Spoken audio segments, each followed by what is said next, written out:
Hello friends, welcome to இன்னட்டா foods. இன்னைக்கு இன்னட்டா ஃபுட்ஸ்ல நம்ம பார்க்க போற ரெசிபி காலிஃப்ளவர் தம் பிரியாணி. வாங்க ரெசிபிக்குள்ள போகலாம். ஒரு 1/2 kg அளவுக்கு காலிஃப்ளவர் எடுத்திருக்கேன்.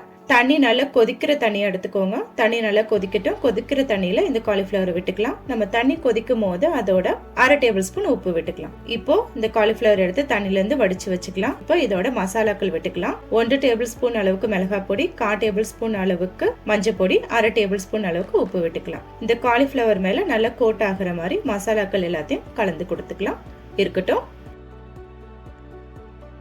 இப்போ ஒரு பேன் எடுத்துக்கலாம். 2 லிட்டர் அளவுக்கு தண்ணி விட்டுட்டு அதோட 1 டேபிள் ஸ்பூன் அளவுக்கு உப்பு விட்டுக்கலாம். தண்ணி நல்லா கொதிச்சு வரட்டும். இப்போ இதோட ஒரு 1/2 டேபிள் ஸ்பூன் அளவுக்கு சீரகம், ஒரு பட்டை, 4 கிராம்பு, 2 ஏலக்காய், இது எல்லாத்தையுமே இந்த கொதிக்கிற தண்ணியில விட்டுக்கலாம். தண்ணி நல்லா கொதிக்கணும். அடுப்ப ஹை ஃப்ளேம்லயே வச்சுக்கோங்க. இதோட ஒரு பிரியாணி இலையும் சேர்த்துக்கலாம். இப்ப கொதிச்சிட்டு இருக்க இந்த தண்ணியில நம்ம எடுத்து வச்சிருக்க பாஸ்மதி ரைஸை விட்டுக்கலாம். நான் இன்னைக்கு 1 கப் அளவுக்கு பாஸ்மதி ரைஸை 2-3 தாட்டி அலசி ஒரு 1/2 அன் ஹவர் ஊற வச்சு எடுத்து வச்சிருக்கேன். இப்போ அந்த பாஸ்மதி ரைஸை இந்த கொதிச்சிட்டு இருக்க தண்ணியிலே விட்டுக்கலாம்.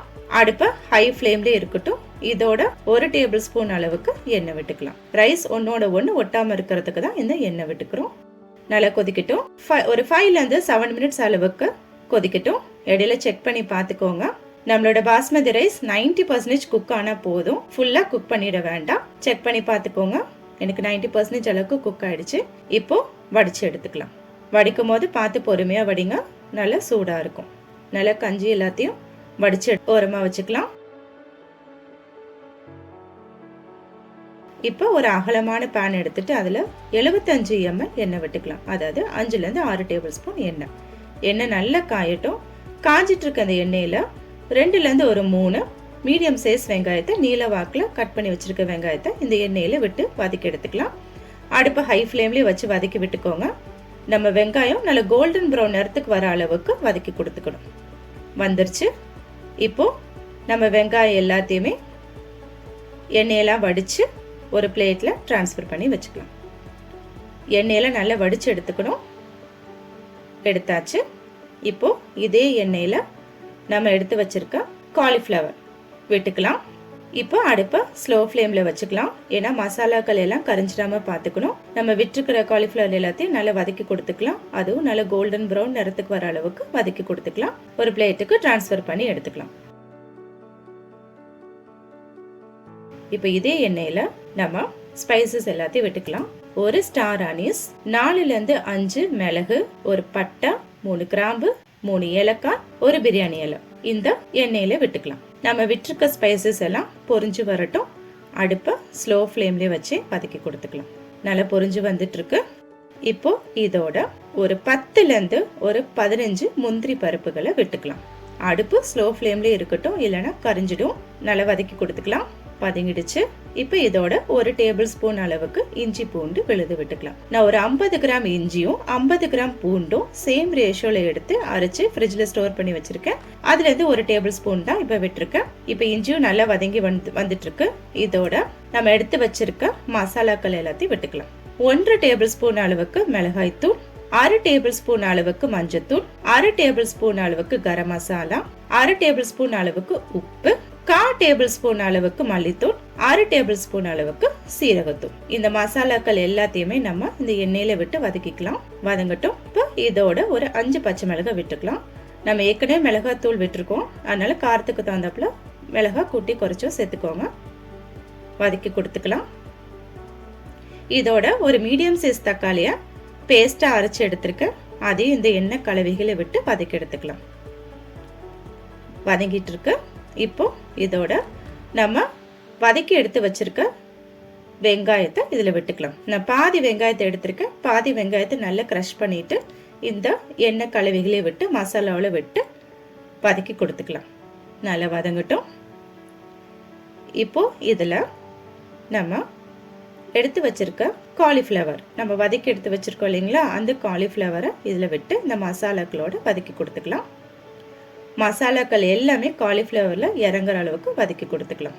அடுப்பு ஸ்லோ ஃப்ளேம்லயே வச்சு செய்யுங்க, இல்லைன்னா மசாலாக்கள் எல்லாமே கரிஞ்சு போயிடும். எல்லா மசாலாக்கள் எல்லாமே காலிஃப்ளவர்ல இறங்கி கோட் ஆகிற அளவுக்கு வதக்கி கொடுத்துக்கலாம். வதங்கிடுச்சு. நம்ம விட்டுருக்க காலிஃப்ளவர் எல்லாம் நல்லா வதங்கி வந்துட்டு இருக்கு. இப்போ 1 கப் அளவுக்கு தண்ணி விட்டுக்கலாம். நான் தக்காளி அரைச்சு மிக்ஸி ஜாரில் அலசி தான் அந்த தண்ணி விட்டுருக்கேன். 1 கப் அளவுக்கு தண்ணி விட்டுக்கலாம். ஒரு வதக்கி கொடுத்துக்கலாம். இப்போ நம்ம விட்டுருக்க மசாலா எல்லாமே நல்லா வெந்து வரணும். இதோட ஒரு அரை எலுமிச்சம்பழம் ஜூஸை இதில் விட்டுக்கலாம். விட்டு வதக்கி கொடுத்துக்கலாம். வதக்கி கொடுத்துக்கோங்க. இப்போ நம்ம ஒரு லிட்டு போட்டு க்ளோஸ் பண்ணிடலாம். நம்ம விட்டுருக்க மசாலாக்கு எல்லாமே நல்லா எண்ணெய் பிரிஞ்சு வரணும். பாருங்க, நல்லா எண்ணெய் பிரிஞ்சு வந்திருக்கு. காலிஃப்ளவரில் நல்லா மசாலாலாம் கோட் ஆயிருக்கு. இப்போ நம்ம கார்னிஷிங்காக எடுத்து வச்சிருக்க வெங்காயம், அதோட கொஞ்சமா புதினா, கொஞ்சமா கொத்தமல்லி தூவி விட்டுக்கலாம். இப்போ நம்ம வடிச்சு வச்சிருக்க பாஸ்மதி ரைஸ் இதில் விட்டுக்கலாம்.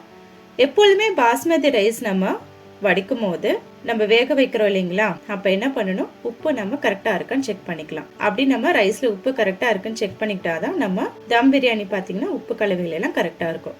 இப்போ இதோட மீதம் இருக்கிற வெங்காயம், புதினா, கொத்தமல்லி எல்லாத்தையும் சுத்தி விட்டுக்கலாம். விட்டுட்டு இதோட கலர் விட்டுக்கிறேன். கலர் ஃபுட் கலர் ஆப்ஷனல் தான், தேவைப்பட்டுச்சுன்னா விட்டுக்கோங்க. அதோட 1 டேபிள் ஸ்பூன் அளவுக்கு நெய் விட்டுக்கலாம். நெய் 1 டேபிள் ஸ்பூன் விடுங்க, அதுக்கு மேல விட வேண்டாம். எதுக்கு மேல நெய் விடுறோம்னா நம்ம ரைஸ் மேல ட்ரை ஆகாம இருக்கிறதுக்காக விடுறோம். 1 டேபிள் ஸ்பூன் மட்டும் விட்டுக்கோங்க. இப்போ லிட் போட்டு க்ளோஸ் பண்ணிடலாம். அடுப்பு ஸ்லோ ஃப்ளேம்லேயே இருக்கட்டும். ஒரு 15 மினிட்ஸ் நம்ம டிஸ்டர்ப் பண்ண வேண்டாம், அப்படியே இருக்கட்டும். 15 மினிட்ஸ் கழிச்சு ஓப்பன் பண்ணி பார்க்கலாம். பாருங்க, நம்மளோட காலிஃப்ளவர் தம் பிரியாணி ரெடி ஆயிடுச்சு. உங்களுக்கு எடுத்து காட்டுறேன். பாருங்க, ரைஸும் ஒன்னோட ஒன்று ஒட்டாம நல்லா வெந்து வந்திருக்கு. மசாலாக்கள் எல்லாம் நல்லா பொடிச்சு வந்திருக்கு. நல்ல கிளறி கொடுத்து காட்டுறேன். நம்மளோட காலிஃப்ளவர் தம் பிரியாணி சுவையாக ரெடி ஆயிடுச்சு.